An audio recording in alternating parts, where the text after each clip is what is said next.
Dia, semana de intervalo na política graças à viagem de Michel Temer, mas existem algumas nuvens no céu das votações preocupando o governo. É isso, Vera? Bom dia, Tiago. Bom dia a todos aí no estúdio. Bom dia aos ouvintes da Jovem Pan. Pois é, Tiago, não se descansa totalmente em Brasília, mesmo com o presidente fora. A base aliada resolveu antecipar um debate que para o governo seria melhor que ocorresse só mais lá para frente, só a partir de dezembro, depois que a votação do teto, pelo menos, tivesse concluída, que é o debate sobre a sucessão na presidência da Câmara. A gente sabe que o Rodrigo Maia cumpre aí um mandato tampão, graças à cassação do Eduardo Cunha, e que em fevereiro já tem nova eleição para a presidência da Casa. E isso está tumultuando a base do Temer, quando ele preferia que todos estivessem focados em aprovar primeiro o projeto que estabelece o teto de gastos para o governo federal e depois iniciar a discussão da reforma da Previdência. Ontem teve um jantar reunindo os deputados do chamado Centrão. O que é o Centrão? É um grupo de deputados que reúne PR, PRB, PTB, PP e outros partidos médios da Câmara. Era o grupo que dava sustentação ao próprio Eduardo Cunha. Eles querem lançar um candidato próprio, que é o líder do PTB na Casa, Jovair Arantes, que foi o relator do impeachment na comissão especial. Com isso, eles estão afrontando uma outra candidatura que é da base do Temer, que é a do PSDB, do deputado Antônio Embaçaí.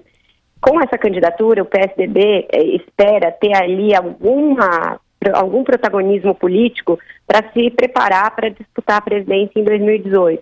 E eles querem o apoio do Temer ao Embaçaí. Então começa a disputa pelo apoio do Planalto para a presidência da Câmara.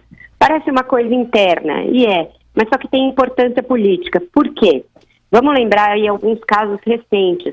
Foi com uma disputa para a presidência da Câmara que começou a implodir a base do Fernando Henrique Cardoso, lá atrás, em 2000, 2001, quando o Aécio Neves resolveu ser candidato à presidência da Câmara, afrontando o então PFL, que era da base do Fernando Henrique. Depois, o governo Lula começou a enfrentar problemas, ele vinha bem, mas começou a enfrentar problemas quando o Severino Cavalcante, que era um deputado do Baixo Clero e da base, disputou a presidência e ganhou do petista Luiz Eduardo Greenhalgh. E, por fim, recentemente, a Dilma resolveu peitar a candidatura do Eduardo Cunha à presidência da Câmara e deu no que deu, que a gente viu. Então, uma disputa interna, mas que tem, sim, peso para o governo. Outro problema aí, outra nuvem no horizonte, como você falou, são as delações da Lava Jato, eterno problema aí para todos os governos. Agora, elas começam a chegar perto do núcleo do Michel Temer. Moreira Franco, que é um dos principais assessores dele, que comanda o programa de concessões, foi citado num dos anexos por um executivo da Odebrecht. Ele teria cobrado propina para tirar do horizonte um aeroporto regional em Caieiras, aqui no interior de São Paulo, que seria de uma concorrente da Odebrecht. Ele nega, todo mundo ali no entorno do Palácio do Planalto nega, mas tem sim uma preocupação com isso, com ele e com outros assessores. Eu falei com o assessor do Temer ontem e hoje, e eles disseram que por hora o Moreira Franco, que inclusive está na viagem do presidente, está preservado, está mantido, mas que eles vão observar com atenção, porque não pode, na reta final de votações importantes, ter um problema no próprio Palácio do Planalto com um assessor tão próximo assim do presidente. Ô Vera, Joseval, bom dia. Bom dia, querido. Na economia demos uma boa notícia aqui, parece que é uma expectativa de que o Copom comece a assinalar a baixa de juros do spread bancário, é isso? É isso mesmo, eu falei com assessores que estão na viagem com o Temer em Tóquio, e essa é uma grande expectativa do governo. Eles contam com essa redução da Selic, que é a taxa básica de juros da economia, em 0,25 ponto ou até meio ponto. Pode chegar a meio ponto por conta da notícia que a gente deu aqui também na semana passada, de que a Petrobras resolveu fazer uma política de mercado no preço dos combustíveis que levou a uma redução do diesel e da gasolina na semana passada. Com isso, eles acham que cria-se aí uma folga para uma redução maior na taxa de juros. E por que isso é importante? Isso é importante porque sinaliza uma volta da economia para uma normalidade.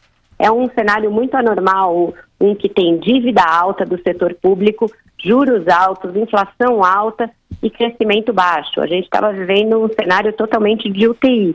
Quando esses índices começam a voltar para o seu lugar, mesmo que lentamente, mesmo que ainda insuficiente para que isso gere crescimento ou gere emprego, sinaliza para o mercado que o governo está tomando as medidas necessárias e pode gerar alguma resposta do ponto de vista de investimentos. Essa viagem para o Japão, por exemplo, é uma viagem para tentar vender o Brasil como um lugar apto a receber investimentos. Agora, Vera... visto assim. Oi, Denise. Oi, é importante que os integrantes do governo, de modo geral, não falem muito sobre essa questão, que a gente vem de uma fase muito ruim de perda de credibilidade, porque havia aquelas intervenções diretas da presidente Dilma nas decisões do Copom, a gente sabe que isso acontecia, e um dos pontos que pegam aí do Banco Central na hora de tomar uma decisão é mostrar que ele é independente, não é?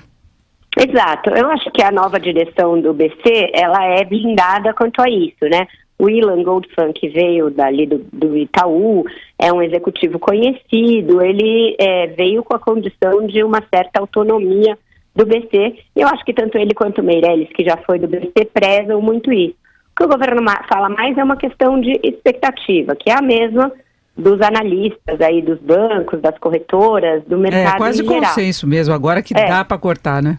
Exato, mais tendo em vista aí os parâmetros gerais da economia, uma expectativa, porque isso ajuda tanto na política quanto na obtenção de investimentos. Eu acho que é menos uma intervenção ainda que indireta, porque nesse caso realmente eles estão preservando a direção do BC, que é uma direção mais profissional, e mais uma coisa de torcida, Denise, para que isso ajude a alavancar alguns investimentos lá fora.